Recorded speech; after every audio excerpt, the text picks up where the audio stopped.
Trace will start the. Now, now, in partnership with the Westport Library and Quick Center for the Arts and Apple Tunes and all the places that everyone listens to their podcasts, it's Oh Brother, Not Another Podcast with me, Tracee Burrows. And me, Meigs Burrows. And our guest today is Bob Ellis. And if that's not a household name, but it sounds familiar, think of Tracee Ellis Ross. And we're really talking to Bob today because he managed Meatloaf, who passed away recently. And we wanted to kind of get insight into that and then sort of go backwards into Bob's incredible career in music and Hollywood. And good morning, Bob. It's a Sunday morning. How are you? Hi. Guys, how are you? It's a snowy Sunday morning, the day before Valentine's Day. Yeah. So okay, that's a good point. Who's your Valentine's? Do you have a Valentine's? It better be my wife and my children. Oh, nice. You know, I mean, in my mind, I could probably come up with a lot of other ones, but I'm a little bit older now. Yeah. Well, that's so. I still have I have a TikTok account and a marketing company that's a lot of fun, to deal with Instagram, and that's why I have TikTok. As a matter of fact, somebody hacked my TikTok account. Oh, yeah. Well, I guess that's one of the, let's say, downsides of celebrity. You become a target, right? I've become a somewhat of a target, in lawsuits. But this is the first time even Tracee had ever heard of someone holding their Instagram account for ransom. I mean, it's almost comical, okay? And it's almost, why would they pick him of all people? I don't have 100 million followers. As a local guy, I have a substantial amount of followers, I guess. I don't know. But really bizarre. Anyway, let's move on. Okay. Yeah, I'm curious. You're a manager, and we should talk about Meatloaf first, right? Trace, do you have a Meatloaf question? I was going to say that you've for people who don't know, you've managed a lot of famous musicians, including Diana Ross, the Rolling Stones, Ronnie Wood, Meatloaf, Billy Preston, and several others.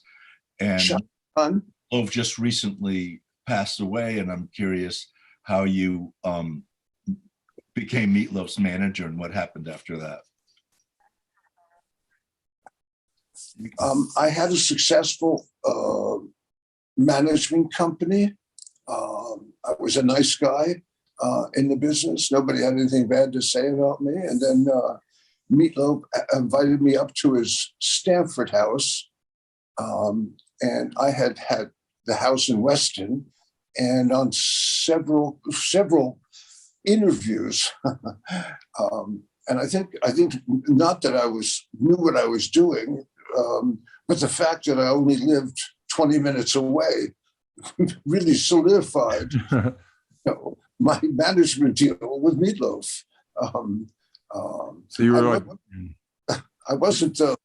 He lived in Stamford, and when I got Meatloaf, he was in a lot of trouble, meaning not trouble with the police, but financially. Because that record, Bat Out of Hell, cost him, back then, and I know I'm jumping around, that album cost a bloody fortune, to make.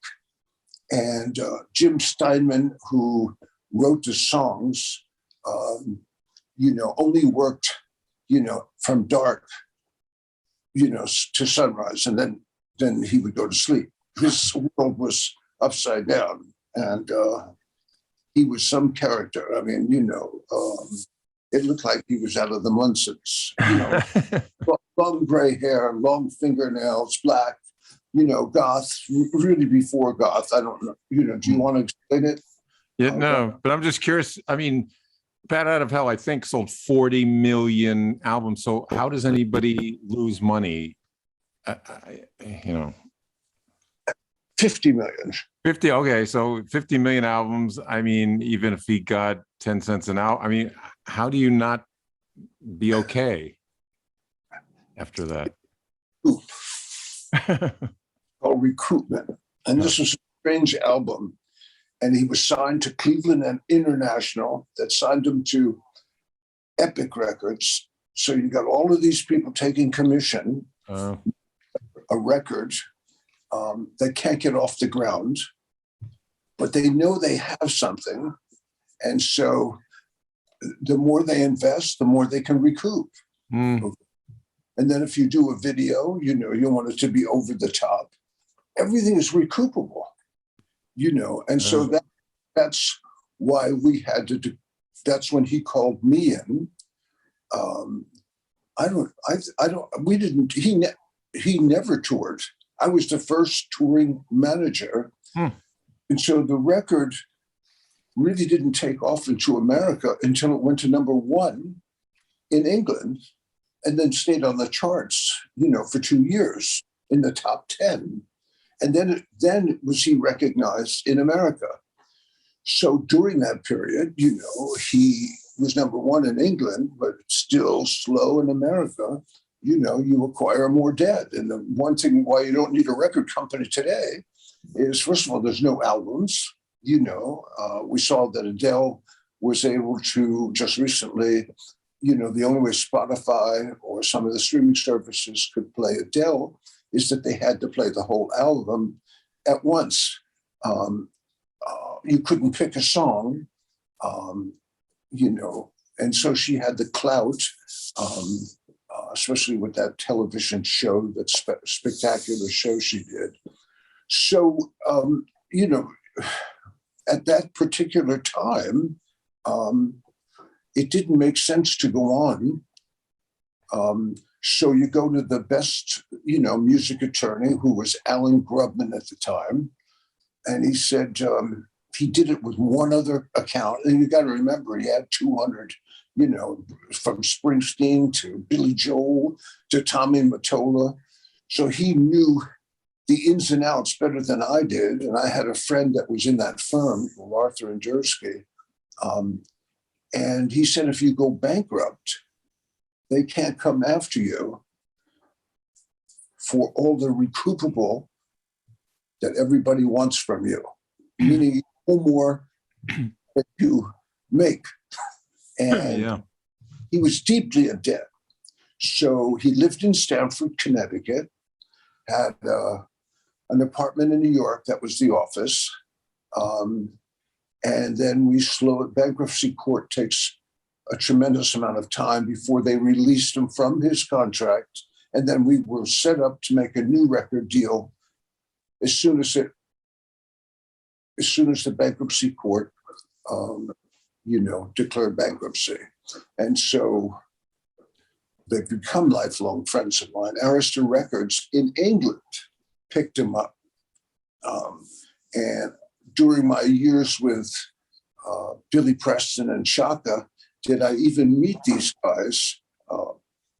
David Simone was the president, or they have another name in England, and another guy who I'm still friendly with is Art Yeager, who was CFO. That name is the same in both England and here. And so when the bankruptcy took place, I was able to sign the next day, and then all of that debt. And obviously this time we were, at least I thought in the beginning, that we were aware of what we were spending, but he lost the royalty and didn't have the publishing. So he was only the singer, So when you see that Sting sold his publishing this past week for $250 million,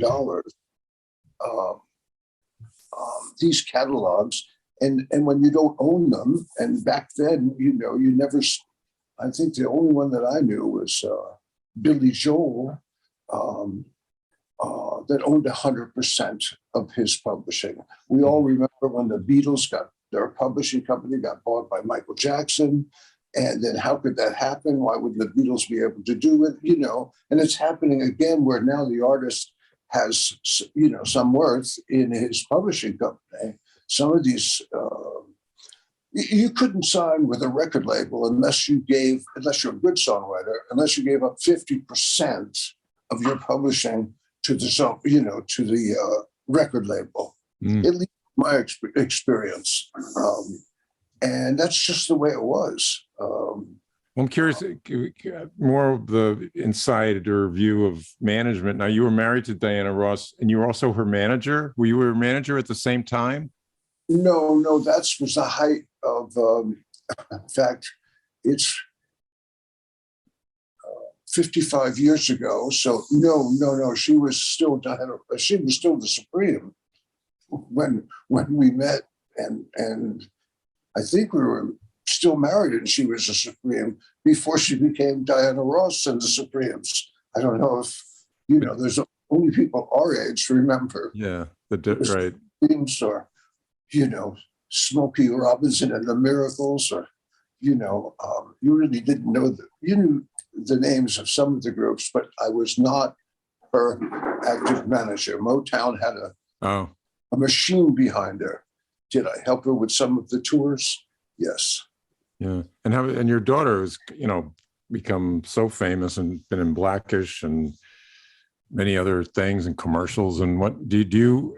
You're not her official manager, but you can't help, I'm sure, give her advice, or does she ask for advice ever? Or she must. She could. Years ago. Now she gives me advice. Like what? What does she say? She's the first person I went to last night. It's the Instagram ransom, which she was, you know, she got so involved in it, you know, like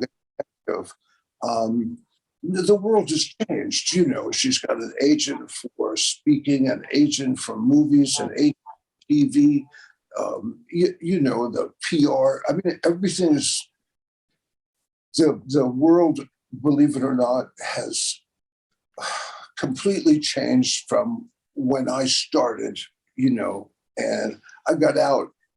I'll tell you, I hate to keep on going back and forth. The only thing that we were able to do because of this guy, Alan Grubman, is Meatloaf's album was only a cassette. There wasn't a CD yet. So when we made the deal with Arista, where we were able to pick up the new sales off of the CD. So nobody was making a CD deal. They never even heard of it. You know, I mean, in our lifetime, we remember 8-track, and then we remember a cassette. And the Walkman was a cassette with 8 batteries, you know, right, that you could listen to before they came out with, you know, Sony came out with the Walkman. You eventually parted ways with Meatloaf. Why did that happen? Yeah, when you're number one, there's only one place to go, you know, and it's not 0. It's you go down. You know, when you're number one, you're, you know, merchandise, you're touring, you know, everything is, you know, a perfect world. But my experience in the music business is after you're number one, you know, and you can't get back there. And you have to be lucky and be at the right place at the right time, you know, and kind of be in a trend. And that only happens for a few people once in a lifetime. And then they're one-hit wonders. And so, you know, there's so much that goes into the luck side of it. I mean, I've had records go out when we had 45s and everybody, you know, mixed and tweaked the A side, you know, and what we would do to get that 50% of the publishing is to, a B-side record rather than cover somebody else's song, so we could pick up the publishing on both sides, which made up the 50%. But what happened is when it went to they sent the 45s to the DJs thought or decided, and then when you had New York set up, when you had program directors in Miami, New York, Chicago, LA, Detroit, Philly Sound. So that one instance was what we thought was the hit song got flipped, and the B-side became the number one song. So, who knows? You don't really know, and there's a lot of timing involved, But who made? Where was the decision? Was it? Are you upset by these things, or just professional? It's just another professional experience when when Meatloaf and you part ways. Was that an emotional parting, or is it just business? It could have been like a marriage breaking up. For 30 years, we did a lot of things together, and every tour, he wanted me on the tour. We bring an accountant to do the receipts, the tour receipts, because we didn't have the records. The records that we're selling, Epic owned. You were with him for 30 years, huh? I think about that long. I don't know. I talked to Pearl, one of his daughters. I wasn't involved, but Lou Adler came up with this Rocky Horror Picture Show. He was a standout star, with a small part. And so then everybody recognized him because he was bigger than life at the time. I'm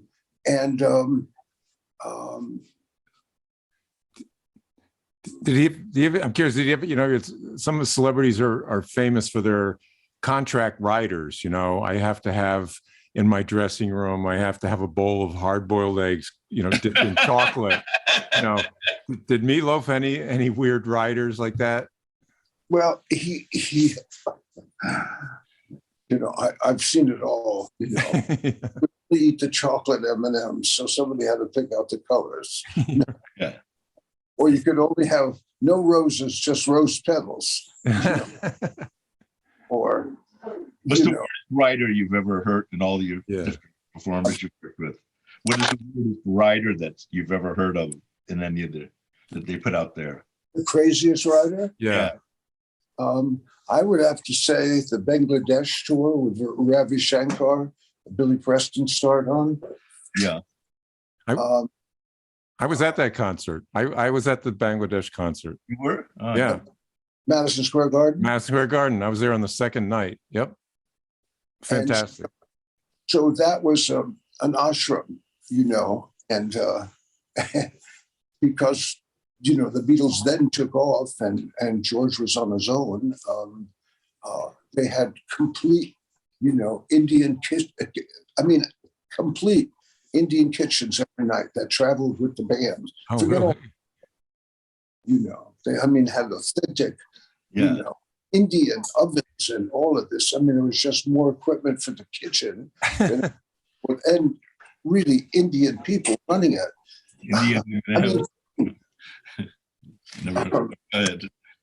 The Stones had some crazy stuff. Goat's Head Soup, Sticky Fingers. They had some crazy stuff backstage, mud wrestling. Really? Women mud wrestling. They wanted live women. That was part of their contract. Yes. In those like big cities. Plus, at that time, Atari had come out with Pac-Man and various games. And, they had to set up like an arcade for them. Now you're talking about 18 tractor trailers of equipment. Then you're talking about a tractor trailer or two for this backstage arcade. Crazy. It is bizarre. So now back to Bangladesh. Billy Preston played in Bangladesh on the Bangladesh concert, right? Yes. And you became, were you his manager? You ultimately became his manager, right? Friend and manager? No, I actually got involved in him. I owe everything to Billy Preston. Hmm. And I have a friend from Motown that was working on a little group called the Jackson Five. That was very good friends with them. And Billy was on Apple Records, still doing concerts with James Cleveland. I'm doing an HBO with White Horse Films special documentary on Billy Preston. Oh. And Billy was probably the most famous side musician, and he was touring with Little Richard. Sam Cooke was on the bill. This is way before my time. This is 1964. I mean, he was 16 when he went out with Little Richard. He was a prodigy. Mm. So this guy from Motown brought him over and said, I was in PR. I was in the mailroom for 3 months, and I meet Billy Preston. We really hit it off, and he said, why are you doing this? You could hire a PR. You should manage me. And I said, well, you don't go to school at that time for management. And so I got, really involved, like, people that like to read books, they could read a book a week. I was never one of those people, but I could get involved in something. Mm-hmm. And I got involved in Billy's career. And Peter Jackson just did Let It Be. Mm-hmm. And Let It Be, the documentary. I think it's on Disney Plus. Yeah. Really successful.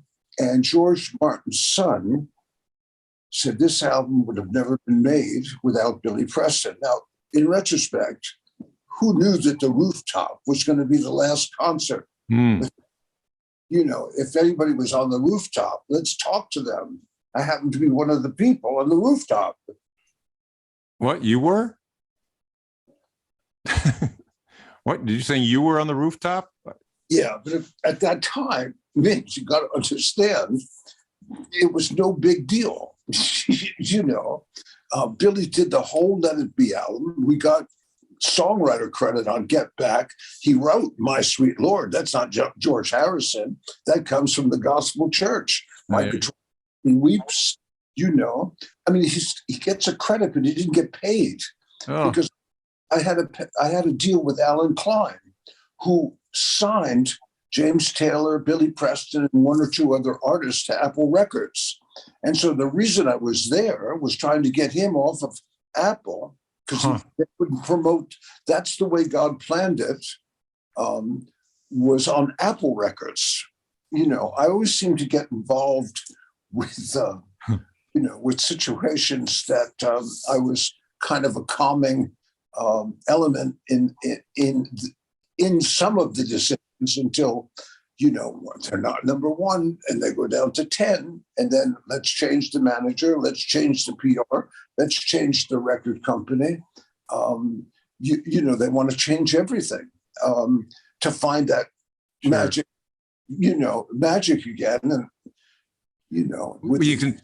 there's Elton John that never lost the magic, even though he had a manager that robbed him blind. Oh. There's Billy Joel, that his brother-in-law robbed him blind. Where they're shutting off their lights, and all kinds of crazy stories. But I think you mentioned once you were very wise and you stayed away from their finances. You didn't want to be responsible for their. Yeah, no. The one thing that for my own finances, I had a friend, Michael, anyway, he was an IRS agent that became a business manager. And I heard about him and I said, who could be better?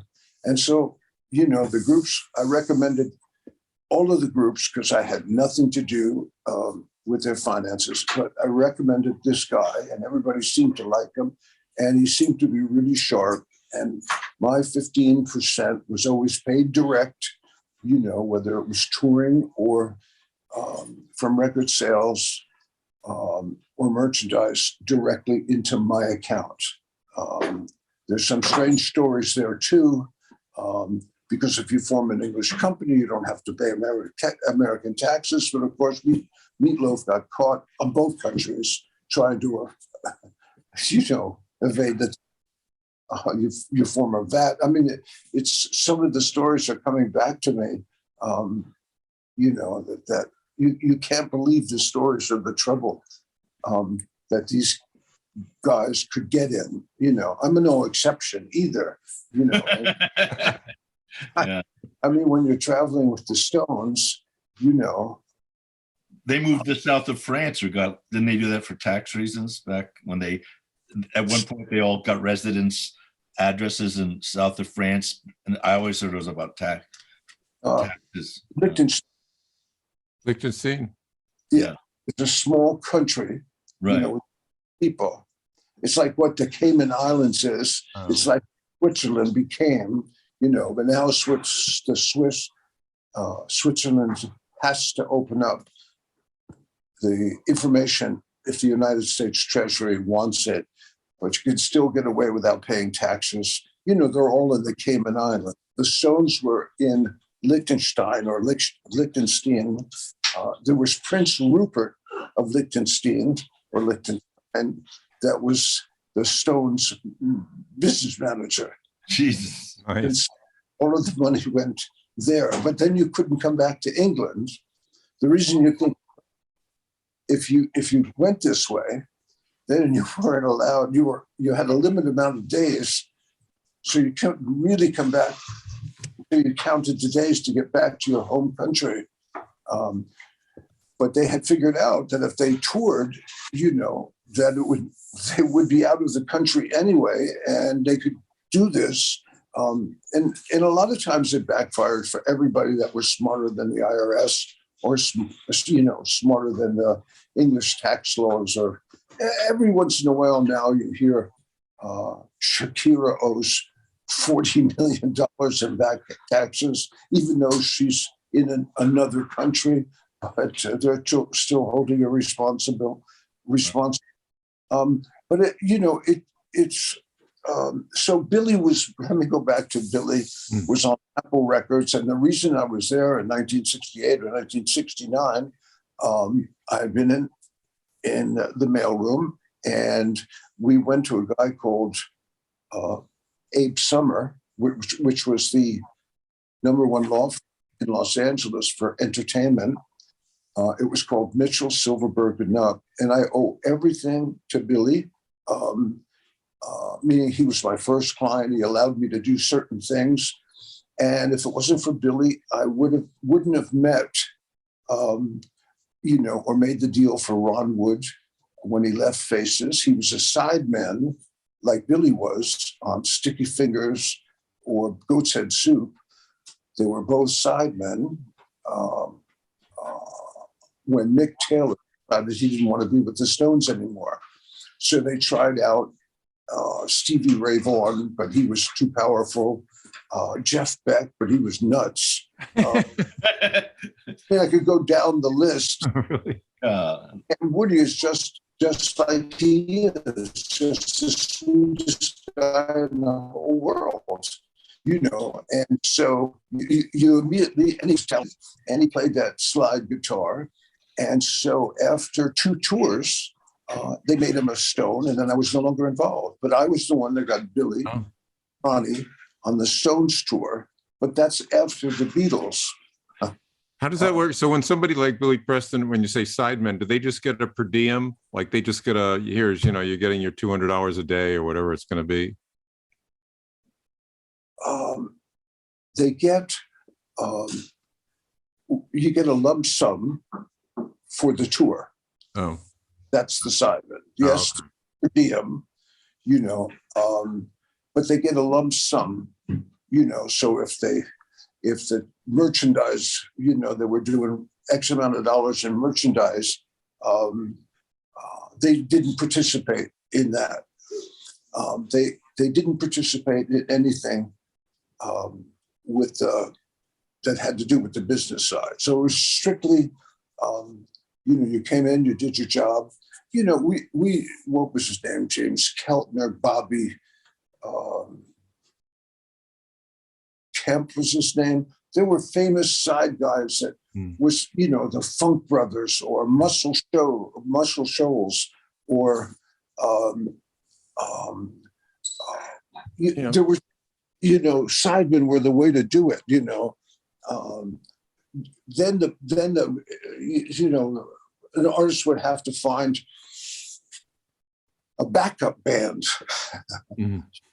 that wasn't necessarily the people who recorded the song, like Bernie Taupin and Elton John. I happened to be close with them years ago. I had Chaka open for Giant Stadium. It was no big deal, but then when they made the movie, it was a big deal. Right. Yeah, there's always. Well, we just whizzed through all this time. Any final things you want to say about the HBO that you can say about the Billy Preston documentary, or anything you're up to now? It's being made now. 60 Minutes played the Peter Jackson interview consecutive weeks. It was so popular, so they must be able to figure that out. I've never seen it done before.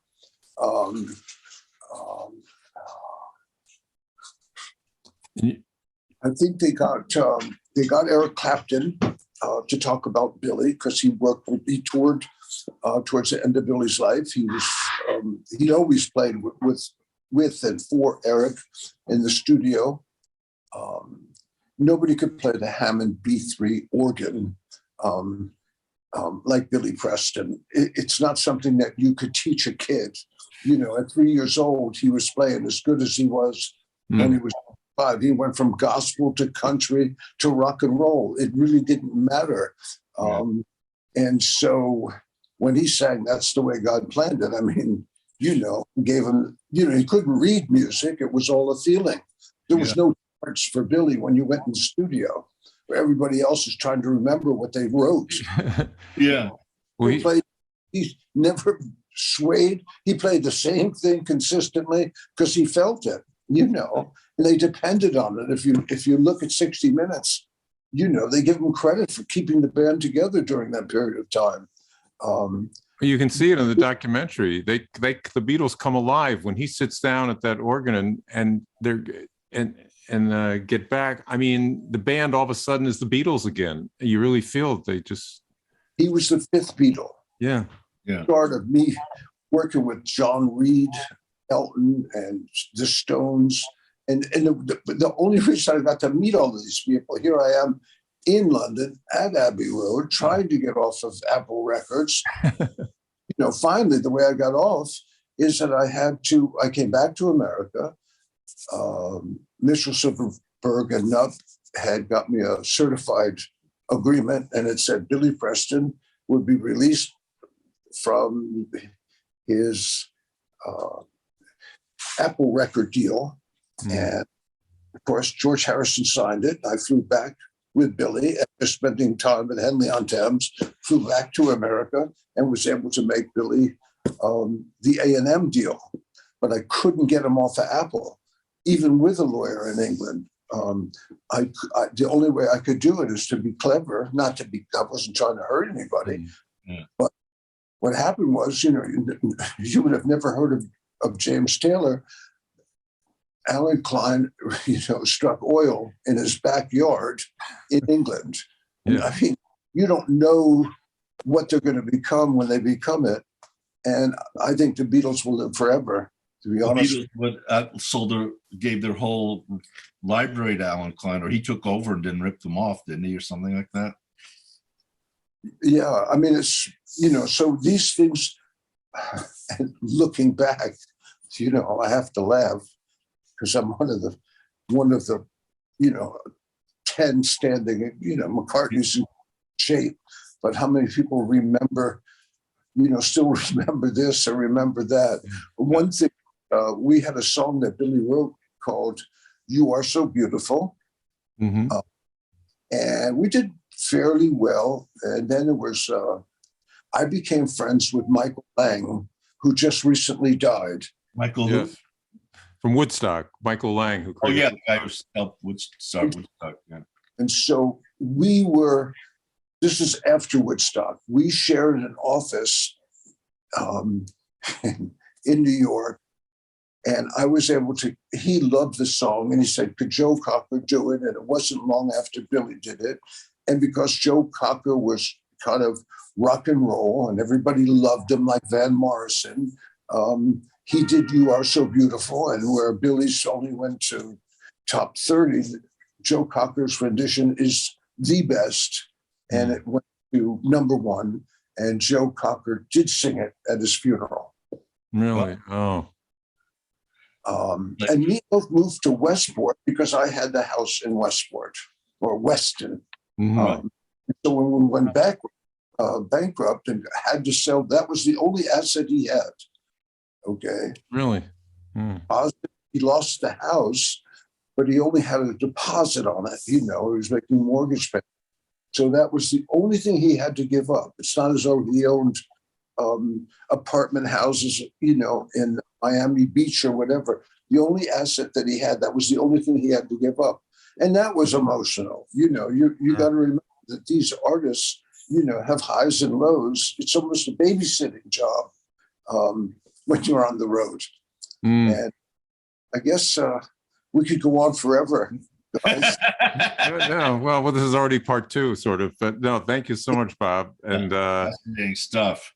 yeah, it really just to get that inside look, which is so rare. Maybe we'll do a part 2 one day. Okay. Well, I appreciate your time. And this is great. And another shout out to our friend Nick Visconti, who introduced us. But well, actually, I met you before that at the Edge, I think, or somewhere. Yeah. I think yeah, that's pre-Nick Visconti. Yeah. And Levitt Pavilion. You were involved with the Levitt for a while. Yeah. That was an experience. Yeah. You know, when there was time for that one big fundraiser, Yes. you had all the fancy ladies of Westport, and there was we have to have Barbra Streisand. Yeah. No, this one year, I had recommended Blues Traveler. Do you know how popular they were? John Popper. Yeah. Right, Popper. And I had an in with his manager, and he said he would do it. But you know, they weren't aware that they would have to, that there would be people all over Westport that just wanted to hear the music. Yeah. When there was there was no reality check with the names. I mean, I could throw out names if I wanted to do. I would like to see Adele in the shed, but it's not a reality. And I was, you know, a young group that's got a couple of write-ups in Rolling Stone, you know, is going to draw, you know, 10,000 people, you know, without having to buy ads. Yeah. And that's, yeah. Do you remember? Of course, you remember Gathering of the Vibes. Sure. Oh yeah, I've been there. Yeah. Yeah. And Ken Hayes. I'm not quite sure why he gave it up. It always looks. Oh, he gave it up for he had ripped off he owed the city like several $100,000 in security and money payments for security force and all that. And he went away. I don't know if he went to jail, but he went away. Oh, okay. Well, that's what happened to Ken Hayes. Anyway, guys, thank you very much. Thank you. Maybe I'll see you during the summer. All right. Bye. Take care.